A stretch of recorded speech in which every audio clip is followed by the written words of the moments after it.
It's been an interesting 6 months for sure. So, starting back last October, November, that strain of PRRS just kind of hit that late nursery, early finishing, and all the way through finishing basal. And it was devastating. I don't think anything you threw at it was affecting much.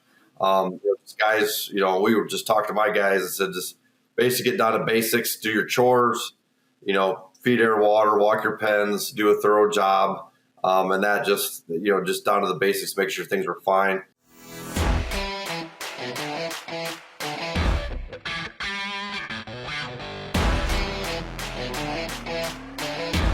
Welcome to the Swine Health Blackbelt Podcast, the latest swine health research digested for you. My name is Dr. Clayton Johnson. I'm the host of the podcast, and joining me in our podcast studios for I think maybe the third or fourth time now, Aaron, you're probably one of our most repeat guests, is Aaron Juergens, owner of Juergens INC. Aaron, thanks so much for coming back. And I know folks have heard from you either through this podcast or your work with Iowa Pork, etc. But maybe there's somebody that hadn't met you. So if you would, why don't you start with an introduction?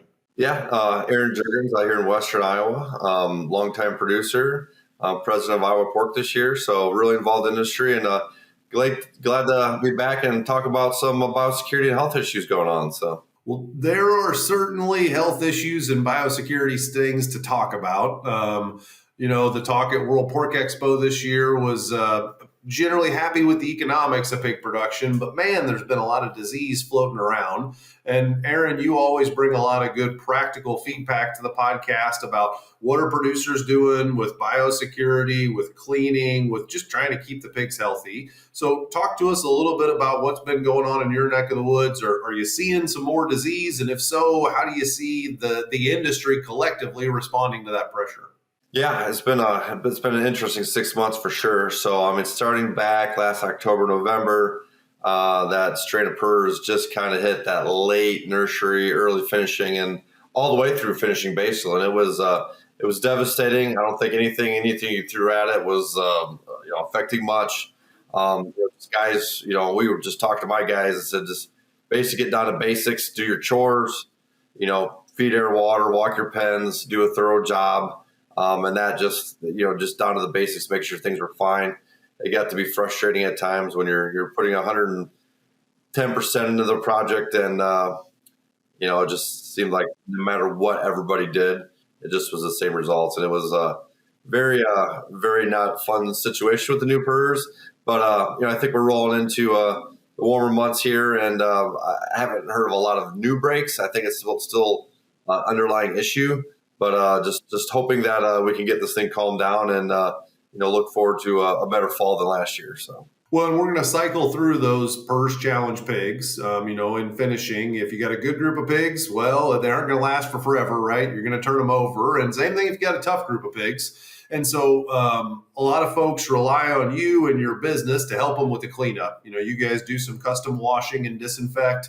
Talk to us about what you're seeing there. Are people doing anything different with the cleaning process, the inspections, the disinfection, so on and so forth? It goes with the flow. When things are good, you're always focused on the hot button issues. But as the health challenges have been out there, all the integrators I've worked with have been, very, very, clear on what their objectives are. And that's, clean facilities, clean offices, clean equipment, So, and then, working with the managers and, the partners that you work with, and making sure you have the supplies and things you have to get the barn clean, and just allowing enough time to get things clean.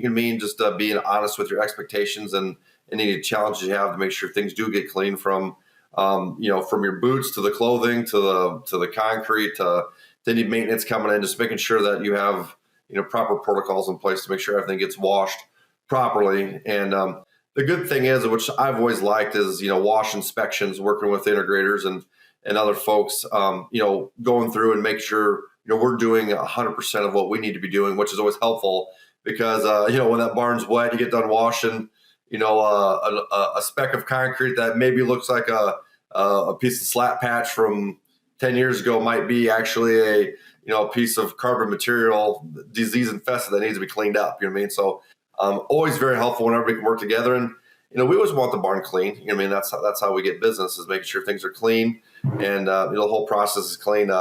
it's nice even just, pointing out to the guys, I think once they get it between the gate feet and the slat cracks and, things like that, make sure those are all clean. And even just, like the power washing and even hand cleaning, whether it's the controllers and even the equipment, you know what I mean? So just making sure everything's clean and you follow your checklist and, you work together to make sure everything's accomplished. That's super important. So you mentioned the time frame to get the job done right. In our industry, sometimes can put a lot of pressure on that time frame, right? We don't want the site to sit empty. We want pigs in there.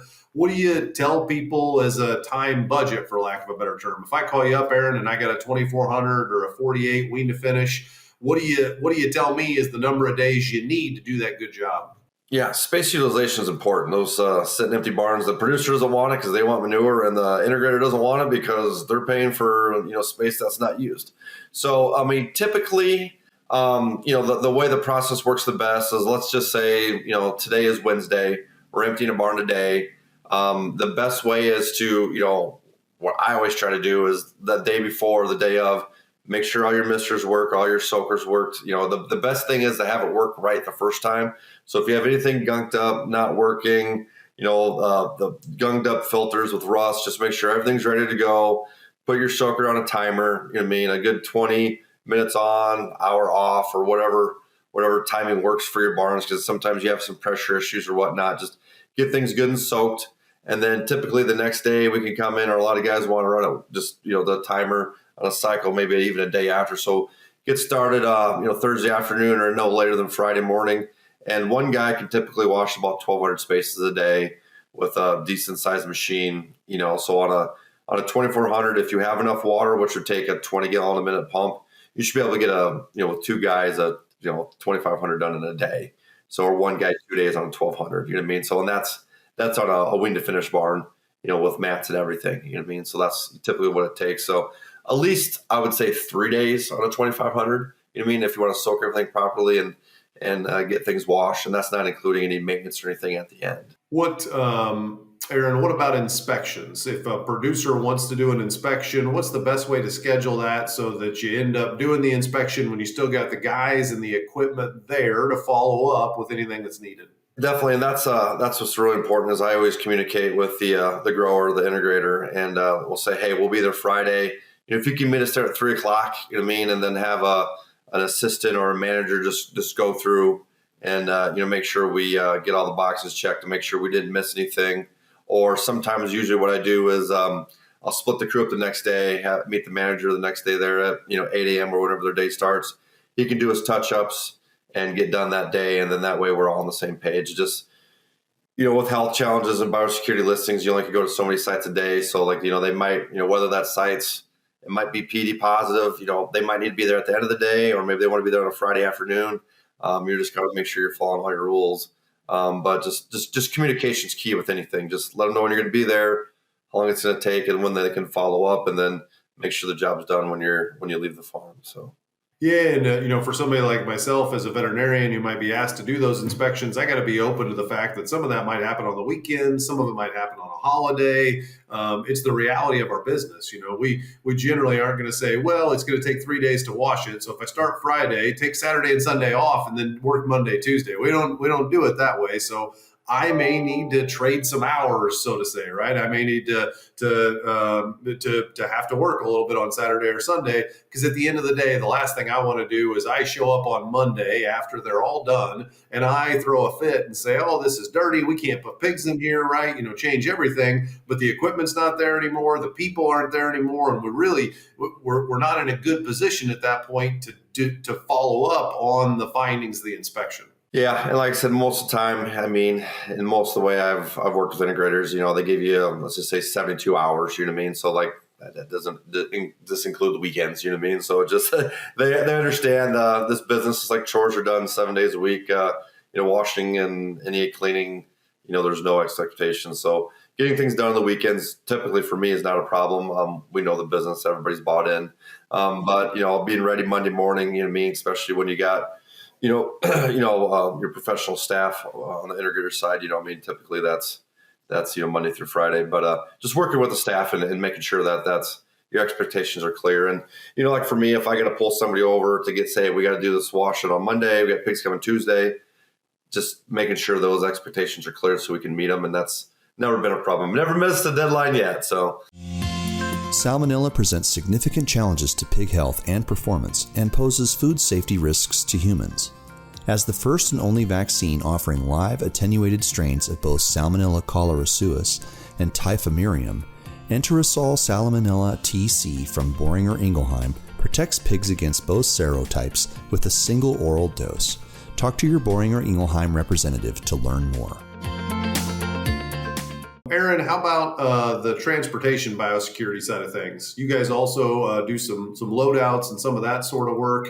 I've heard some horror stories about some of those late finishing breaks like you talked about in the marketing time where I got a good group of pigs, I'm ready to sell them, and they just get hammered with PRRS when you're ready to sell them. And some crazy death loss. Are you seeing producers invest in more transportation biosecurity? Any new requests for you and your people? Yes, that's all changed too. I mean, before, health risks or health challenges are, you don't want any, you know what I mean? So, but I think there was always roll the dice on accepting maybe a late cut, health break just due to cost if things are going good. But man, that new strain of PRRS, if you get it in there at any time, it just seems like it was costly, you know what I mean? So you could wash a lot of trucks for what that was costing. So lots of more clean trucks, seen some truck washers being built, good ones, you know what I mean? So, just getting them things built and having them availability. I mean, washing trucks like today would be a great day to wash trucks. It's 75 degrees outside. It's not frozen. Yeah. You can run her in and out. Things are spotless today, but you get to January 10th after 2 foot of snow and it's -10 and the trailer's frozen solid. Takes a little bit more time and getting things thawed out. And those are the times you need a super clean trailer. But lots of clean trailers, you know what I mean? So, and I mean, even once again, communicating, management staff has indicated to me, if you feel like the trailer's not clean to our expectations, we don't got to be, in the middle of a heated argument. Just talk about it. You know what I mean? Just give us a call, you know what I mean? And we'll talk about it. And we've had that happen. And, because we don't want to have that. And, we don't want to do anything to where we've had the trucks rewash and, you disinfects the bump out. And it just, something happened where just didn't get part of the truck wash, something like that. But that's fine. You know what I mean? We'd rather talk about it in good faith than have a problem later on down the line. Because usually when my load crews are there and, we're the first ones getting questioned, like, did you sign in? Did you do that? You know what I mean? They want accountability. So we also have to hold our other partners accountable also on the transportation side. So that way we're all working for the same thing. Well, and it's easier said than done, but you really can't get terribly frustrated in the moment when you find that the trailer is not sanitized correctly, or there is still some organic material on it, because we're shooting for perfection, but perfection isn't reality, right? Like, that's why we do the inspections. That's why we look. So if we beat the messenger, if we get mad at the person who's like, hey, this trailer wasn't clean, or, we beat up the truck wash too much, well, we may end up having turnover problems. Like, there's a reason we look, and it's hard to get a trailer perfectly clean. You should expect to occasionally find a problem there, for better or worse. Yeah, and some of it's pretty obvious, or there might have been a hang up somewhere. And the main thing too is, you get to certain areas where they require bake outs. So the same thing with my load crews.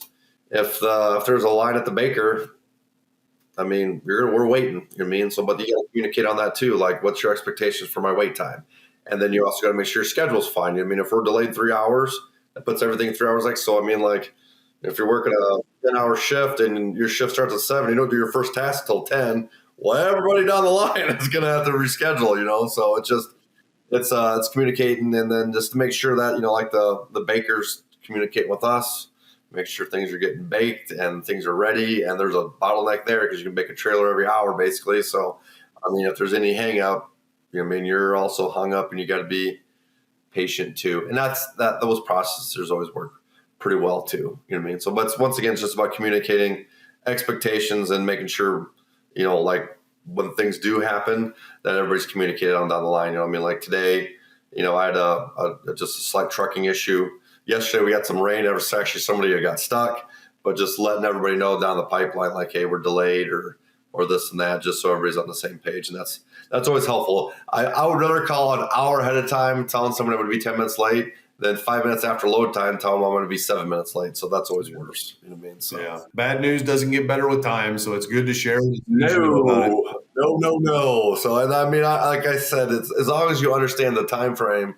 Like I said, I mean, the plant's waiting on the pigs. You know what I mean? You got your further processors waiting on your incoming products. You got families waiting, for their family to get home after work. I mean, like everything's waiting on you. You know what I mean? So it's like when your load crew's late, I mean, like it always took me a while to let everybody understand like why people get excited when we're a little bit late.